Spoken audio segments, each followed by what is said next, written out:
강원도 원주로 왔습니다. 도심에서 꽤 떨어져가지고 이렇게 산들로 둘러싸인 그런 동네에 왔어요. 이 중에 어떤 집이 오늘의 집인지. 사이좋게 나란히 붙어있는 집을 찾아야겠죠? 마침 분위기가 비슷한 예쁜 집 두 채가 보이는데 그중 이 집 맞나요? 이 앞에 있는 집이 오늘 건축 탐구를 할 집인 것 같은데, 이 집이 있고 옆에 붙어 있는 집이 뭐 담장이 따로 있는 것도 아니고 재료는 틀리지만 지붕 형태나 뭐 규모나 이런 게 되게 비슷해서 언뜻 봤을 땐 비슷해 보였는데 그러고 보니 자재 하나하나 정말 다 다르네. 각기 다르면서도 서로 조화롭게 어우러지는 두 집. 이거 어떤 관계일까요? 이웃이지만 좀 연관이 있는 사람이 사는 게 아닐까? 뭔가 힌트가 있나요? 오늘 평생 AS 지은 집입니다. AS 네. 평생. 그럼 뭐 확실하네요. 부모님이 사시는 거겠네요. 동네 카센터 사장님이 사시지 않을까요, 혹시? 아닐 것 같은데 시공사 대표님이나 건축가님이나 사시는 걸까요, 혹시? 진짜예요? 오. 안녕하세요. 안녕하세요. 네. 처음 뵙겠습니다. 네, 반갑습니다. 반갑습니다. 그 행운의 건축주는 누굴까 했는데 젊은 부부셨네요. 진짜로 옆에 이 집을 지어주신 시공사 대표님께서 사신다고 그러는데 진짜인가요? 저희 집을 처음부터 끝까지 지어주신 시공사 대표님이 사시고요. 또 중간중간에 오셔가지고 뭐 비 많이 오는 날은 또 괜찮은지 한번 둘러봐 주시니까 네. 너무 마음이 편하더라고요. 뭐 들어가는 입구가 일단 아치가 설치가 돼 있어서 내 집으로 들어간다는 느낌이 확 드는 것 같고, 그거보다 이제 더 사실 흥미로웠던 건 그런 부분이 이렇게 살짝 곡선으로 꺾여 있어서 제 느낌엔 유럽의 성당 들어가는데 이렇게 그런 느낌도 들어요. 그러게요. 여기만 보면은 강원도가 아니라 이태리 같다. 혹시 아치를 되게 좋아하시나요? 꼭 그렇다기보다는 제가 아이들 교육에 관심이 많은데 이렇게 원형이라든가 이게 곡선 같은 부분들이 아이들이 끊임없이 생각을 할 수 있는 선을 만들어준다고 하더라고요. 집 안으로 들어가면 제가 한번 세봐야겠네요. 집 안에 아마 아치가 엄청 몇 많이 개나. 찾으실 수 있을 거예요. 셀 수 없이 많을 겁니다. 네, 안녕하세요. 저는 시공사 대표님 말만 찰떡같이 믿고 이 깡시골에 아이들 도서관 같은 집을 짓게 된 아내 구아리입니다. 안녕하세요. 저는 아내가 집도 AS가 된다는 말만 철석같이 믿고 이루마우스의 털을 잡은 이주혁이라고 합니다. 요즘에 가전제품도 보증기간이 1년밖에 안 되는데 집이 AS가 되면 얼마나 되겠어라는 생각을 했어요. 막상 와보니까 평생 AS가 된다는 소리를 듣고 이거는 진짜 믿고 살아도 되겠구나. 집 지은 지 이제 2년. 설마 벌써 하자가 생겼으라고요. 얼마나 잘 지었나 구경해 볼까요? 아치 현관을 들어서면 또다시 아치가 맞아주는 아치 덕후의 집.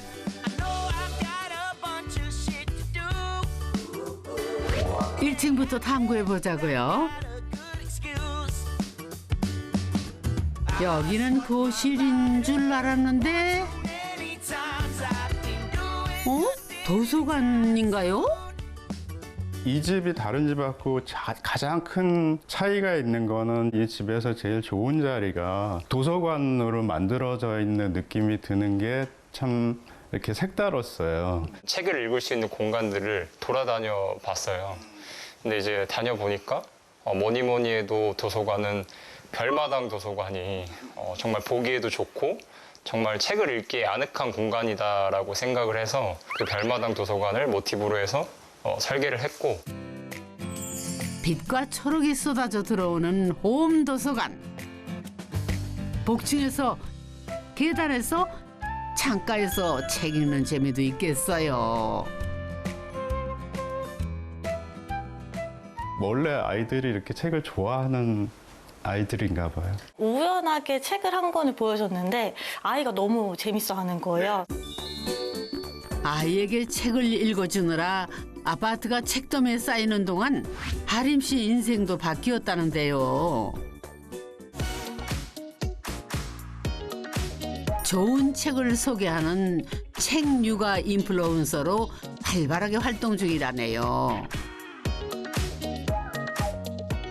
아이들 연령별로 어떤 책을 보면 좋을지에 대한 것들에 대한 정보도 드리고 또 반대로 이 연령별로 어떤 식의 육아가 하면 더 좋은지에 대한 얘기도 드리고 있고요.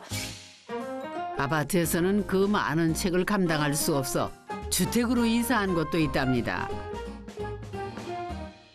저희가 이사를 올 때 총 5톤 트럭 3대가 왔는데 그 3대 중에 2대가 책이었습니다. 그 정리하시면서 그 이삿짐 센터 사장님이 하신 말씀이 아직도 기억나는데 내가 다시는 책 읽는 집 안 한다. 정말 다시는 이 집에 이렇게 책이 많은 줄 알았으면 계약을 안 했다.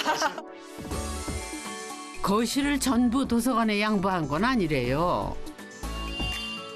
둥글고 오목하게 아늑한 미니 거실을 꾸몄죠. 저희도 좀 이렇게 저희만의 시간을 갖고 싶을 때도 우리의 공간이 너무 없더라고요. 그래서 그렇다고 아이를 완전히 또 분리해서 놔두는 거는 이렇게 가족이라는 울타리에서 좀 벗어나는 느낌이 들어서 그래서 일부러 여기를 이렇게 조금 둥글게 해서 여기 앉았을 때는 약간 독립된 공간. 한 공간이지만 정말 각각의 공간처럼 느껴지네요.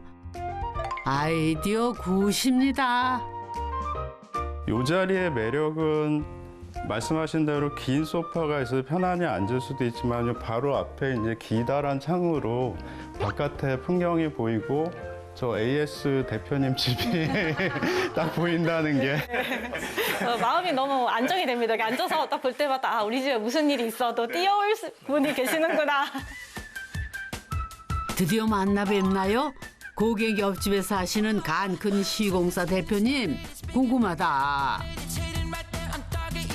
아니 이름부터 건축을 위해 태어나신 분인가 봐요. 꼼꼼하고 섬세하고 잘 해주실지 나름 머릿속에 상상한 그대로 모습인 것 같아요. 감사합니다. 네. 어떻게 이렇게 집이 잘 지어졌을까요? 저는 이미 땅 샀을 때 집 설계가 완료가 됐었고 우리 루리네가 조금 이쁘게 지으려고 하다 보니까 설계하는데 근 1년 가까이? 근 1년 가까이. 1년 가까이를 제가 기다려서. 인생 마지막 집을 지으려고 사놓은 땅에 같이 지을 정도면은 원래 잘 알던 사이셨나요?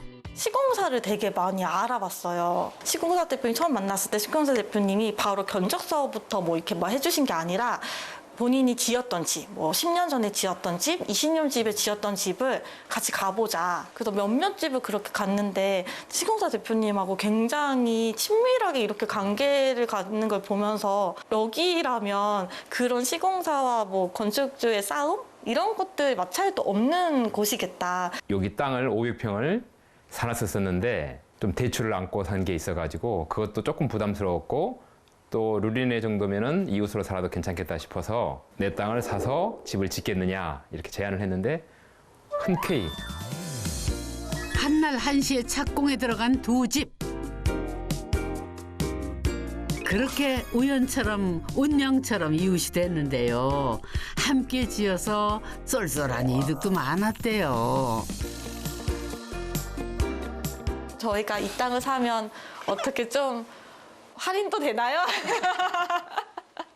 그렇게 해서 정말 이 땅도 시세보다 저렴하게 구매를 했어요. 처음에는 저희가 집 이거보다 작았거든요. 예산, 뭐 땅값 이런 예산들 때문에 같이 집을 지으면서 세이브를 할 수 있는 비용들이 꽤 많이 있더라고요. 그래서 그런 비용들에 의해서 좀 더 집에 이제 욕심을 내 가지고 좀 더 큰 집을 갖게 된 것도 있어요. 건축주가 발이 엎어 산다는 게 조금 부담되지는 않으셨어요? 사실은 쉽지 않죠. 쉽지 않은데 저한테는 또 어렵지 않아요. 왜냐하면은 제가 건축 처음 시작하면서 건축주와 업자 간에 사이가 좋은 경우를 거의 못 받거든요. 업자는 돈을 못 받아서, 여기는 AS를 못 받아서 그런 불편한 관계를 보고 저는 처음 시작할 때부터 관계가 더 중요하다.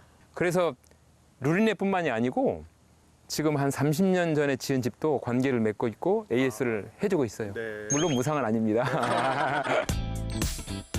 육아 고수인 아내 하림 씨, 아이들을 위한 집을 지으며 요구사항이 이렇게나 많았대요, 글쎄. 대표님 그때 저희가 너무 많이 요구해서 너무 힘드셨나요? 아니 봐봐 이거, 어? 이게 몇 장이에요, 몇 장? 다들 이 정도는 요구하지 않나요? 집 지을 때? 처음이야. 꼼꼼한 시공사 대표와 깐깐한 건축주의 만남. 환상궁합이네요, 뭐. 어떻게 보면 까다로운 건축주라고 생각할 수도 있지만은 저희는 이제 저는 그렇게 생각 않고 자기 주관이 뚜렷한 건축주다. 그래서 설계에서도 만족을 했고 또 작품이 완성된 후에도 아주 만족하고 있습니다. 거실 반대편에는 주방이로군요.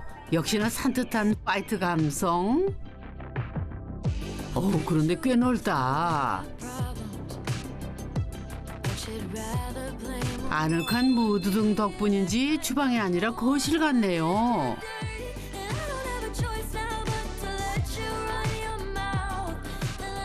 주방이 작지가 않네요. 거실 공간은 아이들만의 공간인 거고 저희는 이제 이 주방이라는 공간이 저희의 메인 공간이 되다 보니까 작게 뺄 수가 없겠더라고요. 제가 이렇게 봤었을 때 싱크대가 일반적인 높이보다 낮지는 않네요. 듣고 보니 싱크대가 조금 높은 것 같기는 하네요. 오, 진짜 살짝 높구나. 아내 하림 씨는 아담하던데. 정확히 보셨어요. 이게 주로 제가 이제 설거지도 하고 요리도 하다 보니까 제 높이에 맞추면 가격은 올라가지만 제 허리를 지킬 수 있기 때문에 네, 병원비와 그 시공비를 맞받고 네. 잘하는 걸 하면서 살자. 저는 요리를 하면 좀 스트레스를 받더라고요. 신랑은 여기서 본인이 잘하는 일을 하고 저는 또 육아에는 좀 자신이 있어서 저는 또 저쪽 공간에서 제가 잘하는 일을 하면서 아일랜드 싱크대에 원목바 테이블을 덧댄 거는 누구 아이디어죠? 모던한 일식집 느낌이네. 신랑이 여기 이제 요리할 때 아이들이나 너가 여기에 좀 앉아 있으면 되게 좋을 것 같다 이런 얘기를 해줘서 네, 이게 만들어지게 됐어요. 네. 주방 일은 전적으로 남편의 영역. 그러니 주혁 씨의 체형과 취향에 맞춰서 만든 거죠. 시대가 바뀌면 집의 공간도 바뀌는 법. 요즘 젊은 부부들 참 멋지고 또 부럽네요. 바깥으로 폴딩 도어가 있어가지고 뭐 날씨가 좋고 그럴 때 저 문까지 열어놓으면 여긴 진짜 개방감이 엄청날 것 같아요. 바깥쪽에 저희가 이제 밖에서 바베큐나 아니면 뭐 간단하게 차 마실 공간이 마련이 돼 있는데 폴딩도어로 이렇게 돌아서 나가면은 좀 동선도 길고 하다 보니까 이 폴딩 도어를 열어서 이제 음식을 내어주거나 마치 카페처럼 이렇게 아니면 제가 또 설거지를 받아서 바로 이게 여기로 넣는 거실이 아닌 주방에 폴딩 도어를 다는 거는 흔치 않은데 시원한 개방감은 물론 번거로운 동선까지 줄여준다니 신의 한 수였네요.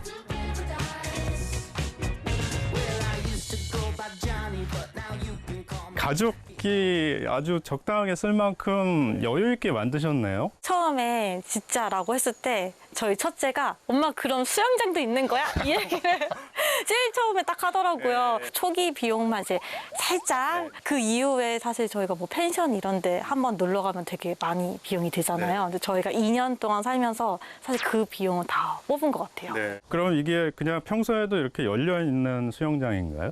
아니요. 지금 소장님께서 밟고 있는 바로 이 데크가 요 여기로 데크가. 이렇게 수영장 네, 뚜껑으로 활용을 하고 역대급 무더위였던 올여름 본전 다 뽑고도 남을 만큼 수영장에서 살았답니다. 이제야 슬슬 뚜껑 덮을 때 됐네요. 네.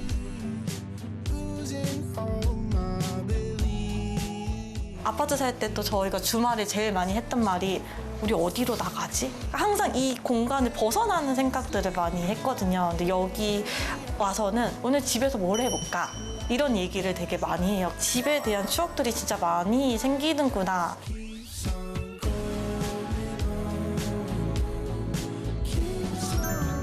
자, 2층으로 가볼까요?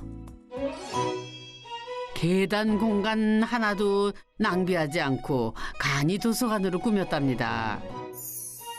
안방에도 어김없이 이 집의 시그니처 아치로군요. 창밖 풍경도 더 몽글몽글하네요. 들어와서 보자마자 역시나 이 집은 아치구나. 그렇죠. 저희 완전 상징적이죠. 그리고 아치가 굉장히 큰 사이즈예요. 들어올 때 우여곡절이 좀 많았습니다. 아치 곡면이 있는 창이다 보니까 중간 틈을 기미를 하기 위해서 엄청난 노력을 했다고 하시더라고요. 아치 너머의 풍경도 되게 생각을 많이 하셨을 것 같아요. 일단은 어쩔 수 없이 이제 옆집이 가까이 있긴 한데 그게 너무 직접적으로 들여다 보이는 큰 창이면 곤란하니까. 저희가 같이 설계를 하고 같이 집을 짓다 보니까 저희가 여기 큰 창이 있으니까 옆집은 다 화장실 쪽창 같은 그런 거밖에 없고 다 반대편으로 창을 내셨더라고요. 그러게 시공사 대표님의 배려와 센스가 돋보이는 구조입니다. 여기 이제 이 헤드보드 쪽으로 말하자면 이쪽으로 그 간접 조명을 하신 거나 저 높은 쪽에 간접 조명 하신 거나 저런 게 사실 어떻게 보면 저거 불 나가면 어떻게 고쳐. 처음엔 이게 너무 밝아가지고 좀 밝기도 조절해봤고. 밝기도 조절해봤고 다 옆에 AS가 내리니까 저희가 자다가 대표님 눈이 너무 부신 것 같습니다. 이러면 이제 다음날 오셔가지고 조도도 조절해주시고 정말 AS가 철저하시네요. 저희 바로 옆집에 살고 있기 때문에 부부만의 공간을 더 아늑하게 해주는 건 바로 하늘하늘 자작나무. 삭막하게 담쌓지 말고 자작나무로 울타리 삼자고 제안하는 것도 바로 대표님이랍니다. 자작나무 잘 컸네. 그래도. 네, 자작나무는 신경을 안 써도 잘 자라더라고요. 뿌리를 잘 잡았어. 네, 대표님 근데 이쪽 저희 잔디가 여기만 죽어가지고 엥? 이럴 경우에는 여기를 어떻게 해야 될지 궁금한데 이거. 전원주택 생활 왕초보라 모르는 거 투성이래요. 첫 번째가 수분 부족이거든. 여기도 이제 보면은 조금 마른 데가 있고 여기도 완전히 죽은 건 아니거든. 이렇게 파란 게 조금 있잖아. 네. 그래서 조금 마른다 싶을 때 물을 좀 더 줘야지. 수분 부족. 귀찮아하실까 봐 걱정했는데 오히려 즐기신답니다. 물어보세요, 이렇게? 잘 아니 이집 지을 때나 시공사 대표지 지금은 이웃이고 네.